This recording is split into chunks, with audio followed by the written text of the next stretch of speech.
सबका स्वागत है।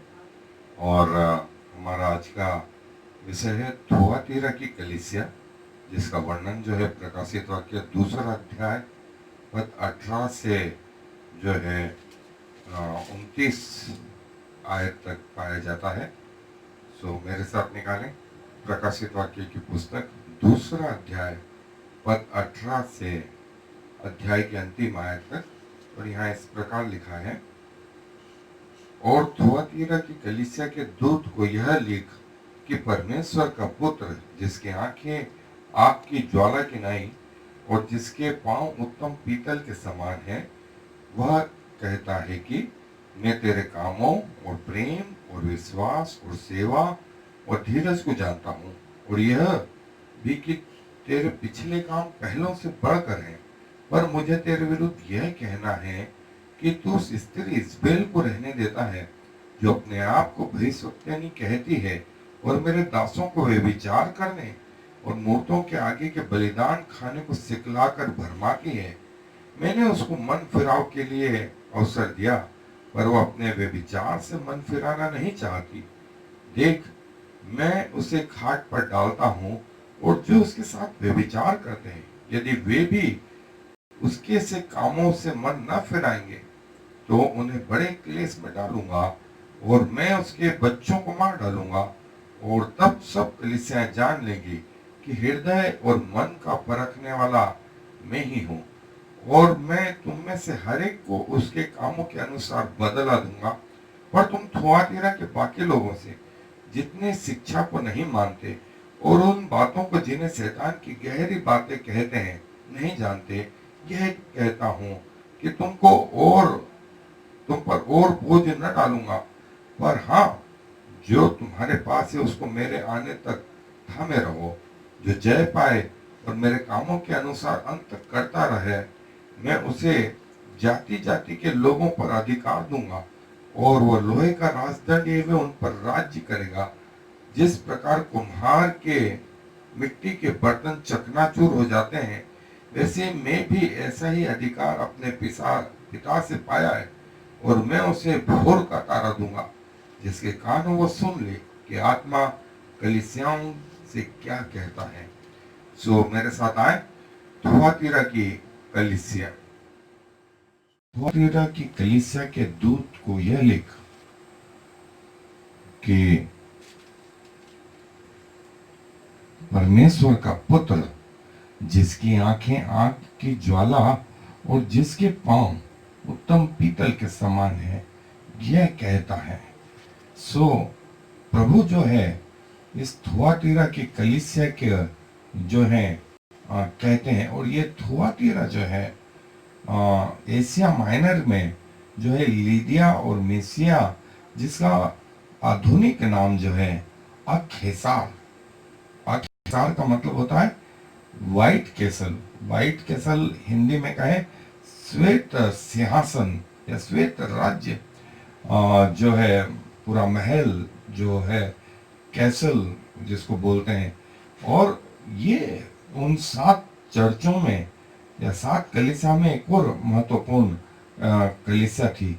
और लीदिया जो है वो अपने बैंजनी और अपने कपड़ों के रंगों के लिए जो है बड़ा मशहूर रहा, जिसका वर्णन जो है प्रेरितों के काम के पुस्तक 16 अध्याय 14वीं आयत में भी आया है। और आज भी यहाँ के कपड़ों की जो रंगाई है वो जो है यहाँ की मशहूर है। सो थुआतीरा इस बात के लिए प्रसिद्ध रहा अपने रंगों के लिए, और जो है विभिन्न रंग के कपड़ों के लिए। और जो ओरिजिनल शब्द हैं, फिर जो है दूत शब्द के लिए जो आया है, स्वरदूत के लिए वो एंजल शब्द आया है।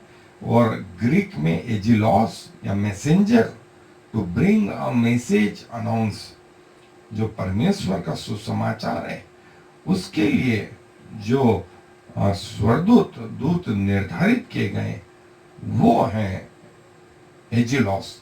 और चर्चेस के लिए, जैसा हम बार बार देख चुके हैं, एक कलीसिया ग्रीक शब्द में ग्रीक भाषा में और चर्चेस अंग्रेजी भाषा में। मतलब वे लोग जो परमेश्वर की महिमा के लिए बुलाए गए हैं और जिन्होंने स्वेच्छा से अपनी इच्छा को भी परमेश्वर के लिए समर्पित कर दिया है। और परमेश्वर के पुत्र, तो जो पुत्र के लिए पुत्र और चाइल्ड में हम लोगों ने फर्क देखा था। हुयोस शब्द आया है, परमेश्वर से उत्पन्न हुआ। और देखें, सन डिफरेंशिएटेड फ्रॉम चाइल्ड, और मैंने बताया था इसका फर्क, सन का मतलब क्या होता है और चाइल्ड का मतलब क्या होता है। और परमेश्वर के लिए जो शब्द आया है वो आया है थियोस। थियोस जो है हिंदी बाइबल में परमेश्वर, अंग्रेजी में गॉड, और ग्रीक में थियोस। सो ये ओरिजिनल शब्द है। और थुआतीरा की कलीसिया के दूत को यह लिख, और थुआतीरा के कलीसिया को यह दूत लिखने लगा कि परमेश्वर का पुत्र जिसकी आंखें आग की ज्वाला है। और जैसा हम पहला भी देख चुके हैं कि आंख आग की ज्वाला है। आग जो बताती है वो जजमेंट को बताती है। आग जो है भेद को बताती है। मतलब जैसा पौलुस बोलता है, कई लोग आग में उनके काम जलाए जाएंगे, कई के काम तो जल गए और कुछ बचे रह गए। और आग जो है अल्टर पर, वेदी पर एक महत्वपूर्ण स्थान थी जो परमेश्वर की उपस्थिति को भी बताती थी। आपको याद हो कि एलिया की वेदी पर परमेश्वर ने ऊपर से आग गिरा करके एलिया की प्रार्थना का जवाब दिया। सो आग जो है हम सब का परीक्षण करेगी।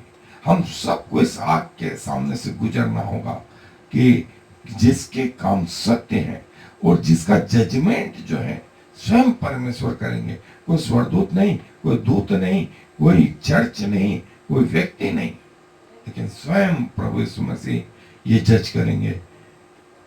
और दूसरा, जिसके पांव उत्तम पीतल के समान है। और पीतल जो है हम देख चुके हैं कि पीतल जो है स्थिरता को बताता है, मजबूती को बताता है, और ये बताता है कि वो लंबे समय तक रहने वाला है। सो प्रभु यीशु मसीह का ये दिव्य रूप और प्रभु यीशु मसीह की स्वयं की ग्लोरी जो है यहां दिखाई देती है। और ये थुआतीरा के वो अवशेष जो आज भी तुर्की के इस स्थान में पाए जाते हैं। जैसा व्हाइट कैसल थुआतीरा का नाम था, इस नाम का मतलब ये था, वो महल जो सफेद और थुआतीरा के ये जो है तुर्की से लिए गए ये चित्र है थुआतीरा की कलीसिया। इसमें बहुत सारे पॉजिटिव पॉइंट भी थे और नेगेटिव पॉइंट भी थे। तो पॉजिटिव पॉइंट के लिए प्रभु क्या कहते हैं, सकारात्मक पॉइंट इसमें क्या थे? प्रभु कहते हैं कि मैं तेरे कामों को और तेरे विश्वास को, तेरे प्रेम को और तेरी सेवा को, ये चार चीज प्रभु बोलते हैं। तेरे काम, तेरे प्रेम, तेरे सेवा और तेरा विश्वास और तेरे धीरज को भी। पांचवी चीज और छठी चीज, तेरे इस बात को भी जानता हूं कि तेरे पिछले काम पहलों से बढ़ करके हैं। ये प्रभु जो है कलीसियाओं को कहते हैं, तो सिर्फ थुआतीरा के नहीं, ये विश्व की सारे कलीसियाओं को, सारे लोगों को प्रभु का यह संदेश है कि तुम्हारे कामों को जानता हूं, तुम्हारी सेवा को जानता हूं, तुम्हारे विश्वास को जानता हूं, तुम्हारे प्रेम को जानता हूं, तुम्हारे धीरज को जानता हूं। और जो प्रेम के लिए शब्द आया है चैरिटी, चैरिटी अगापे या प्रेम। सेवा के लिए जो शब्द आया है वो डाइकोनिया, डाइकोनिया मतलब सर्विस। और विश्वास के लिए जो शब्द आया है वो आया पिस्तिस, ग्रीक में ये शब्द आया है। धीरज के लिए जो शब्द आया है हुपोमोन, हुपोमोन। और ये कि तू विपरीत परिस्थितियों में भी धीरज धरता है। तेरे कार्यों को जानता हूं। कार्य के लिए जो शब्द आया है ग्रीक में वो आया अर्गोन। और किसी चीज को लेकर के उसे पूरा करना, ये अर्गोन। और ये कि जो तेरे पिछले काम थे, इससे टॉस जो सबसे अंतिम लेटर है, और पहले उसके लिए शब्द आया है प्रोटॉस। सो ये शब्दों की एनालिसिस जो है वो है। और यह कि मैं तेरे धीरज को जानता हूं। जो चित्र बताया गया है विश्वासियों को ऐसे कढ़ाई में, ऐसी कुर्सियों पर, ऐसी तगारियों में डाल करके इनके सामने बच्चों को रख दिया जाता था, इनके बच्चों को। और इनसे कहा जाता था कि क्या बच्चे को चुनोगे या प्रभु को चुनोगे। और कई विश्वासियों ने अपने प्राण दिए। इनके नीचे आग लगा दी गई, इनके ऊपर जो है कोलतार डाल दिया गया। तो नीचे से भी आग, ऊपर से भी आग, और इन बच्चों के सामने इनके माँ बापों को जला दिया गया। ये विश्वासियों की सजा थी। विश्वासी होना अपने आप में एक इतना बड़ा जो है कदम था। लोग अपने प्राणों पर खेल करके जो है प्रभु के पीछे चले। तो प्रभु भी बोलते हैं मैं तेरे धीरज को जानता, तेरे पिछले काम पहलों से बढ़ करके, पर मुझे तेरे विरुद्ध कुछ कहना है। कमियां जो है इस चर्च में प्रभु बताते हैं वो ये कि तू उस स्त्री इजबेल को रहने देता है जो अपने आप को भविष्यवक्तनी कहती है, और मेरे दासों को जो है वे विचार और मूर्तों के आगे चढ़ाए गए बलिदान को खाना सिखलाती है। सो पहली चीज, इजबेल या जजबेल जो है बाइबल की सबसे दुष्ट औरतों में से एक, जो आहाब राजा की पत्नी थी, जो एलिया के विरुद्ध में थी, जो एलिसा के विरुद्ध में थी, और परमेश्वर के मंदिर में परमेश्वर की आराधना बंद करके उसने बाल की आराधना स्टार्ट करवाई थी। और वो एक राजा की बेटी थी, वो रात से कामकाज जानती थी, बुद्धिमान थी। और आहाब की अंगूठी को लेकर के उसने नादाब के जो है खेत को छीन लिया और परमेश्वर के दासों को मरवा डाला। ये इजबेल थी। और क्या करती थी? ये जो है व्यभिचार में लिप्त थी। और न सिर्फ व्यभिचार में लिप्त थी, लोगों को मूर्तों के आगे बलिदान को खाना सिखलाती थी। और कई लोग जो हैं चर्चेस में इस मानसिकता के आज भी पाए जाते हैं कि परमेश्वर को खुश रखो और शैतान को नाराज मत रखो। मतलब दोनों हाथ से लड्डू बटोरो, शैतान को नाराज मत करो और परमेश्वर को खुश रखो। लेकिन मैं आपको बता दूं कि ऐसे लोगों का जीवन या उनका अंत अच्छा नहीं। लेकिन आगे एक चीज देखेंगे, जो भविष्यवक्तानी के लिए शब्द आया है प्रोफेटिस, वे लोग जो भविष्य बता। आपको बता दूं, टीवी पर सबसे ज्यादा चैनल कौन सा देखे जाते हैं? वे जिसमें लोग अपने आज क्या होगा, इस हफ्ते क्या होगा, इस महीने क्या होगा, इस साल क्या होगा, ये दिखाते रहते हैं। कितना पैसा आएगा, क्या बीमारी आएगी, क्या खोटा आएगा। और कई मसीह लोग इन बातों में लिप्त हैं, इन्वॉल्व हैं, और इसकी शिक्षा देते हैं, इसकी शिक्षा देते हैं। कभी कुछ तकलीफ आ जाए तो जादूगरों के पास, मजारों पर, मंदिरों में, यहां वहां जाते रहते हैं कि कहीं से उनको आराम मिले। लेकिन परमेश्वर बोलता है कि ये जो इजबेल है वो थुआतीरा की कलीसिया में पाई जाती थी, और परमेश्वर को तकलीफ ये थी कि तू उस स्त्री को रहने देता है जो ऐसी शिक्षा देती है। और मेरे दासों के लिए, तो दासों के लिए जो शब्द आया वो ड्यूलॉस या दास, और हमने पहले चैप्टर में देखा था दास और सेवक में क्या अंतर है। वो व्यक्ति जिसने अपनी आत्मा को परमेश्वर को समर्पित कर दिया है, अब वो परमेश्वर का काम करता है, दिन रात करता है। और परमेश्वर क्या दिन रहता है, परमेश्वर उसका पिता, उसका मालिक, उसका लैंडलॉर्ड है। परमेश्वर यदि उसको जिंदा रखे तो जिंदा रहेगा, यदि मारना चाहे तो मर जाएगा। लेकिन जो सर्वेंट है वो ऐसे नहीं है। सर्वेंट का मतलब होता है अपना काम करो और तनख्वाह लो और आगे जाओ। सो स्लेव और सर्वेंट में ये बेसिक फर्क है। और परमेश्वर ने जो शब्द इस्तेमाल किया है वो है ड्यूलॉस, मतलब दास। परमेश्वर अपने लोगों की चिंता करता है।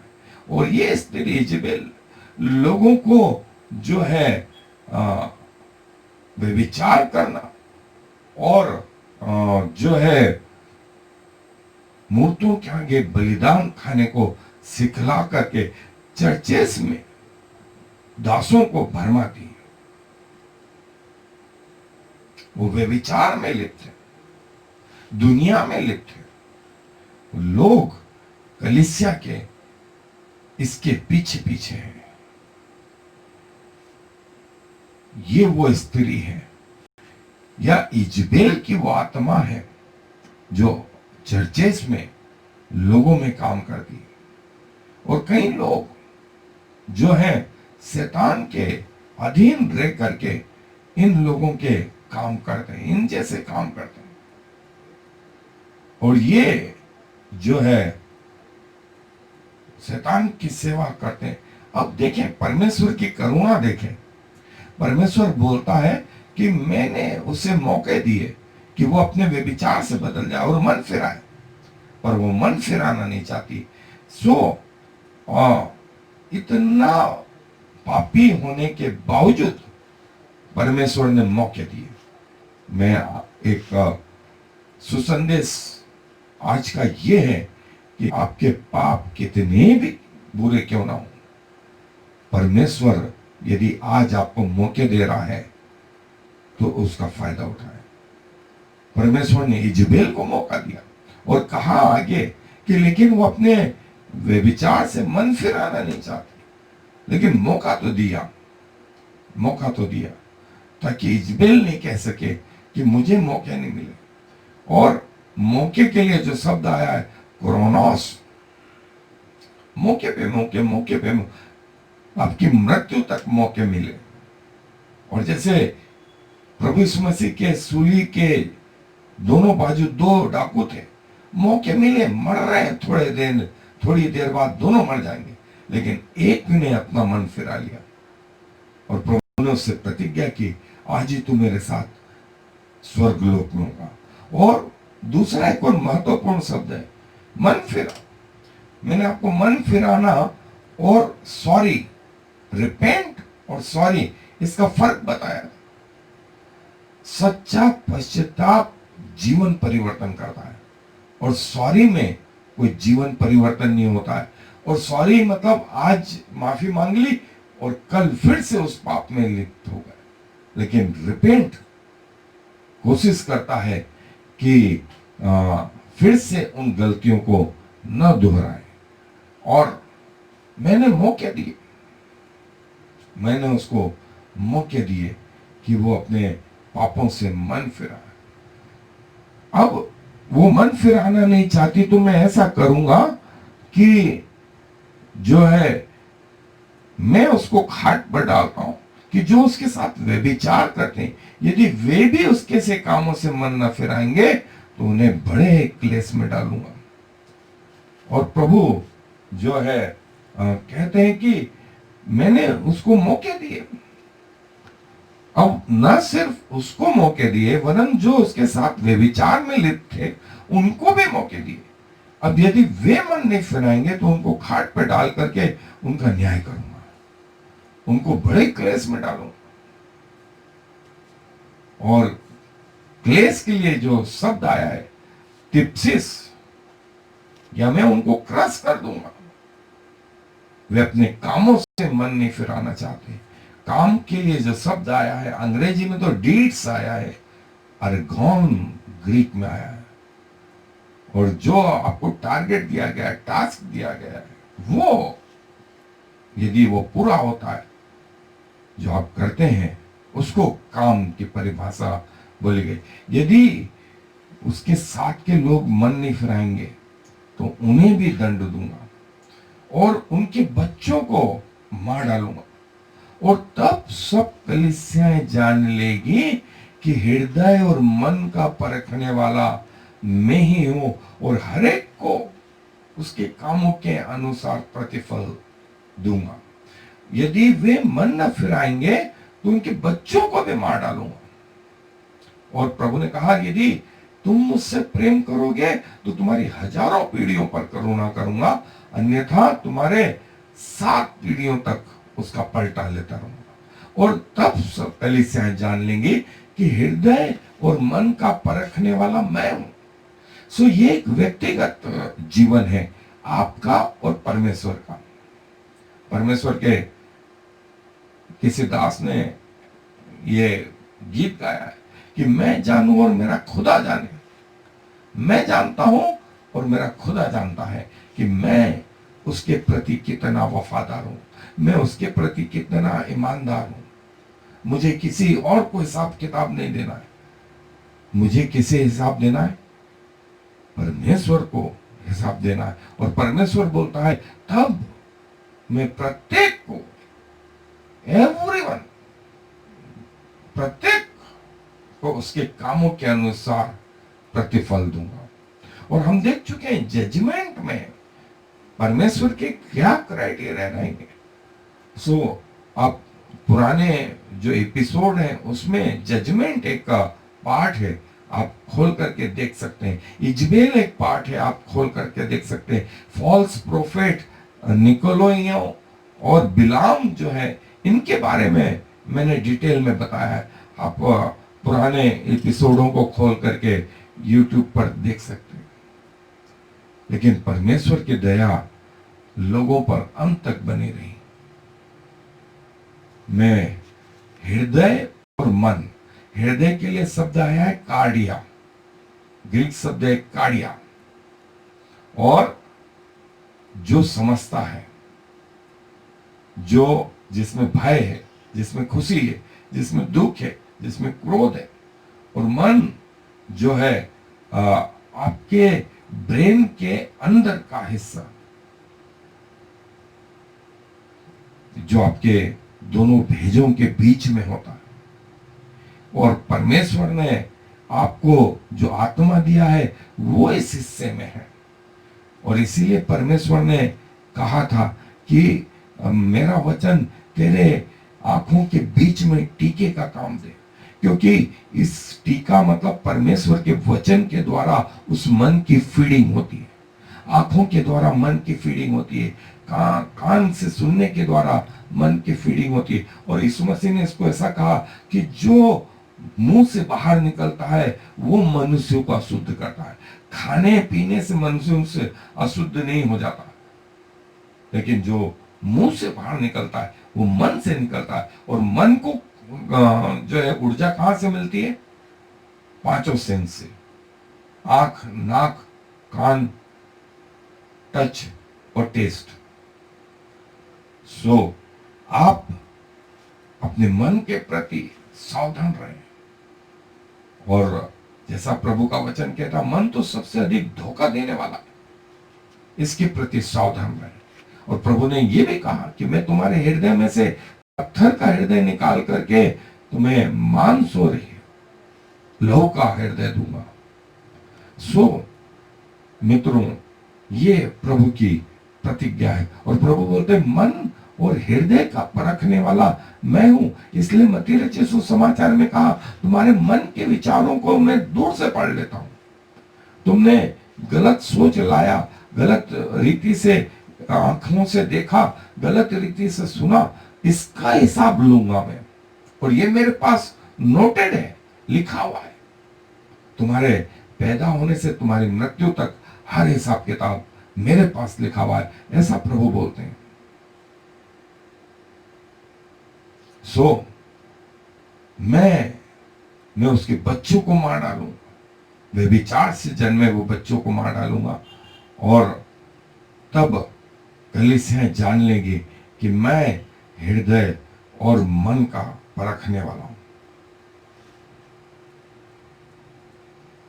और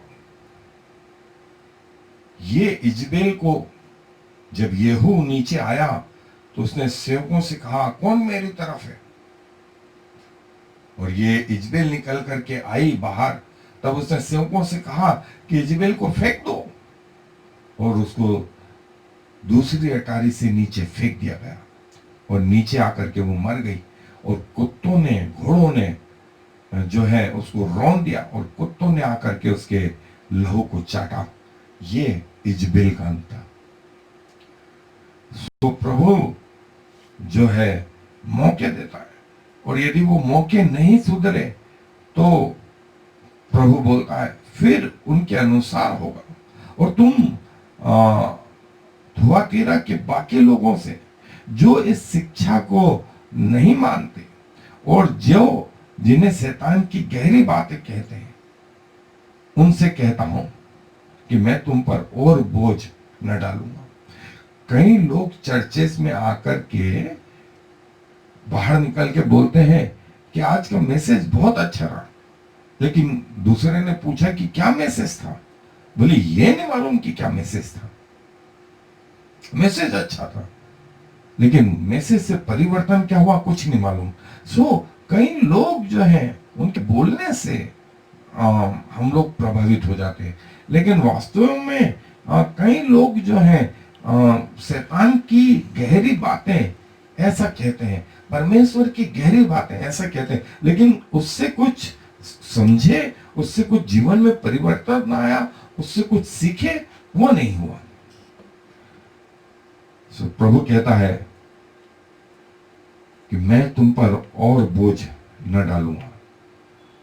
और जो शिक्षा के लिए शब्द आया है, डॉक्ट्रिन, डिडास के, act of teaching, instruction, tutoring, सिखाने का तरीका, समझाने का तरीका, और शैतान की गहरी बातें जिन्हें बोलते हैं, वो उनको तुमने परखा है। और शैतान के लिए जो शब्द है सेटेनस, हम बार बार देख चुके हैं, सेटेनस और डायबोलस। और परमेश्वर ने मौके दिए, और जो कुछ तेरे पास है उसे मेरे आने तक थामे रहो, पकड़े रहो। और क्या है आपके पास? परमेश्वर का वचन, परमेश्वर की आत्मा, आपका जीवन, आपके सारी चीजें, इसे थामे रहो कि कोई आकर के आपके मुकुट को छीन न ले, और जो जय पाए और इस प्रकार मेरे कामों के अनुसार अंत तक करता रहे, उसे मैं राज्यों पर अधिकार दूंगा। और हमने एक चीज देखी थी, राजा हमें एक राज्य दिया, और ये राज्य जो है पहले अध्याय में भी आया, उसके 6ठी आयत में, कि हमें राज्य दिया, हमें याजक बनाया। और परमेश्वर यहाँ प्रतिज्ञा कर रहे हैं उस बात की कि जो जय पाए और अंत तक मेरे कामों के अनुसार करता रहे, उसे मैं एक राज्य दूंगा, उसे राज्यों पर अधिकार दूंगा। अंत के लिए जो शब्द आया है टीलॉस, आप किसी गोल को लेके चले और उसके अंत तक पहुंच गए, आप रेस में दौड़े और अंत तक पहुंच गए, आप किसी ट्रेन में बैठे और अपने गंतव्य के अंत तक पहुंच गए, इसको बोला गया है टीलॉस।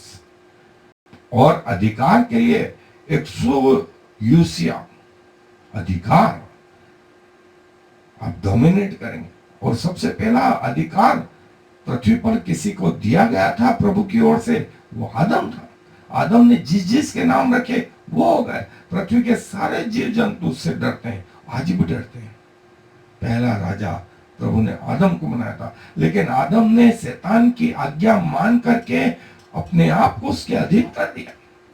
और जो अधिकार आदम के पास थे वो शैतान ने छीन लिया, ट्रांसफर हो गया।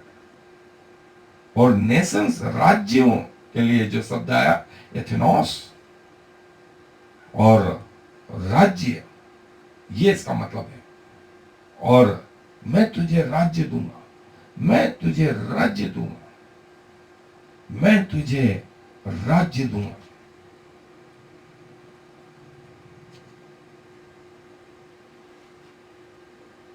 और जैसा राज्य मैंने अपने पिता से पाया है, और उसी प्रकार से जैसे जो है जो बर्तन है,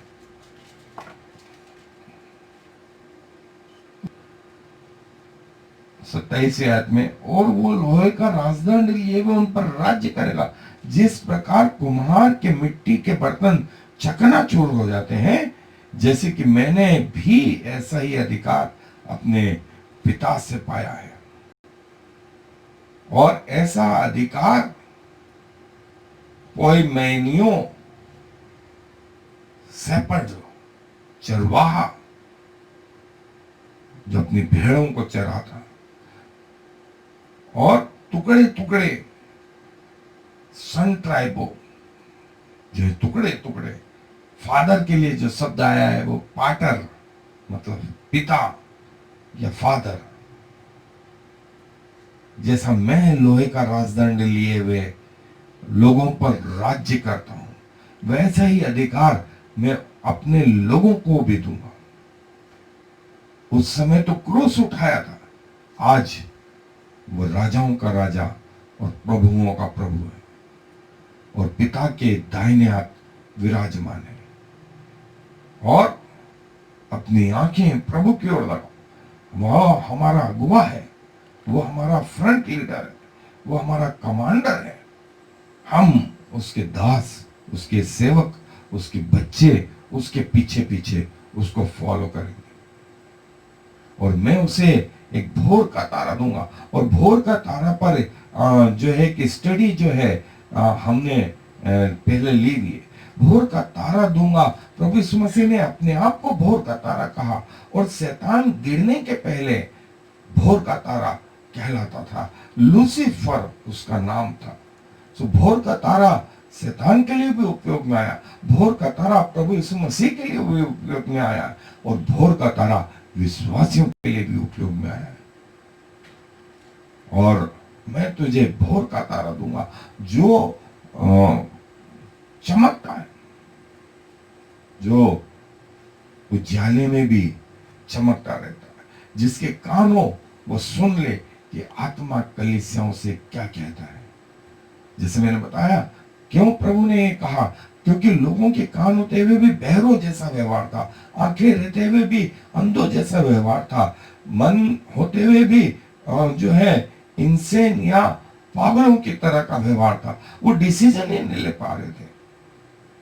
सो प्रभु से दुआ करें, ऐसे कान हो जो प्रभु की वाणी को सुन सके, ऐसी आंखें हो जो प्रभु को देख सके, ऐसा मन हो जो सोच सके, ऐसा ब्रेन हो जो प्रभु की गहरी बातों को पहचान सके। सो प्रभु अपने वचन पर आशीष दें। आए दुआ करें। प्रभु जी धन्यवाद देते हैं कि आप हमारे ऐसे परमेश्वर हैं जो हम पर दया करते हैं, और प्रभु जी हमारे अपराधों को जो है क्षमा करने को हमेशा तैयार हैं। आपने उस स्त्री इजबेल को मौके दिए, आपने उसके साथ के लोगों को मौके दिए, और कई लोगों ने अपने जीवन को बदला। वो डाकू उनमें से एक था। प्रभु हमारी भी स्थिति ऐसी है, मेरे अपराधों को क्षमा करें जैसी आपने प्रतिज्ञा की है। और प्रभु मुझे अपना बेटा और बेटी बनाए, मेरी आत्मिक आंखों को खोलें कि मैं आपको देख सकूं, मेरे कानों को, आत्मिक कानों को खोलें कि मैं आपको सुन सकूं, मेरे आत्मिक हृदय को खोलें, मैं आपकी बातों को समझ सकूं। प्रभु, जैसा कि कई लोगों ने, आरंभिक मसीहों ने अपने प्राण निछावर करे आप पर भरोसा करा, प्रभु ऐसा विश्वास, ऐसा धीरज मुझे भी प्रदान करें। आप कहते हैं मन का, हृदय का परखने वाला मैं हूं। प्रभु मुझे विश्वास योग्यता का, सत्यता का, ईमानदारी का जीवन। धन्यवाद प्रभु हमारी प्रार्थनाओं को सुनने की। धन्यवाद के साथ में प्रभु यीशु मसीह के नाम से मांगता हूं। आमीन। और फिर